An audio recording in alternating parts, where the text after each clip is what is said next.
Well, let's talk to Jack Goodman from the BBC's Fact Check Unit, Reality Check. Jack, the president has made so many serious allegations about voter fraud and media interference. I mean, he suggests that illegal votes are being counted right now. Is there any evidence to back this up? I think it's really important to make clear that these are not illegal votes that are being counted.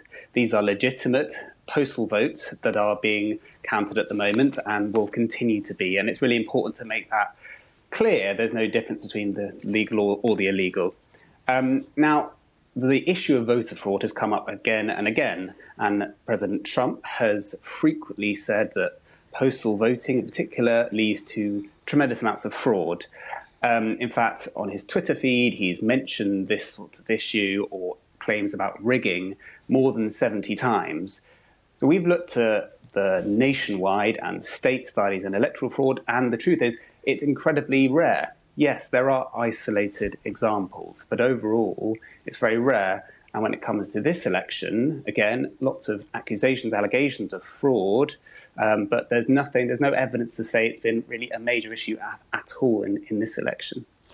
Now, what President Trump has also been saying is that he was winning in all key locations. Then the numbers started getting miraculously whittled away, and that they wouldn't allow legally permissible observers in the ballot counts. Is there any truth in that? Again, this kind of idea there was a secret extra vote counting is not right. There were there were extra new votes that were sent in by post that were counted later. And this is why we've had a change in some of the vote tallies. It's clear these are perfectly acceptable votes that continue to be counted. And then when you get certainly a large number of them in, say, a Democratic supporting city, like Philadelphia or Detroit, for example, then you would see, we have seen Joe Biden's tally go up in those places.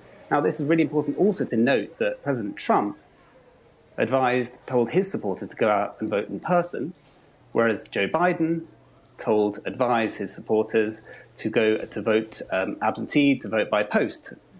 Many states have introduced expanded postal voting because of the coronavirus pandemic. Now, on the issue of these observers, most states you're allowed what's called a poll watcher. These are registered official individuals linked to a candidate or a campaign, and they're allowed into a polling station in an attempt to kind of improve transparency. There haven't been any real proper incidents of these individuals being turned away. There was a viral video that showed someone in Pennsylvania who wasn't led into a polling station. But this has been settled, it was resolved, it was a mistake, and the person was eventually let in. So overall, Jack, is there any evidence of voter fraud, and can the president contest the result?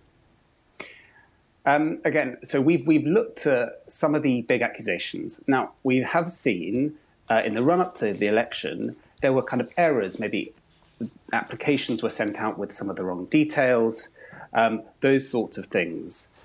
Some of these claims, of course, might be unproven, issues around ballot harvesting, that sort of thing.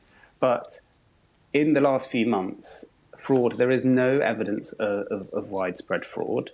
Now, in terms of contesting, there are options in some places, such as a recount, and the president there are various lawsuits ongoing, and these will be carried out in the states, first of all. Some of them have been thrown out, but yes, that is ongoing in a legal sense.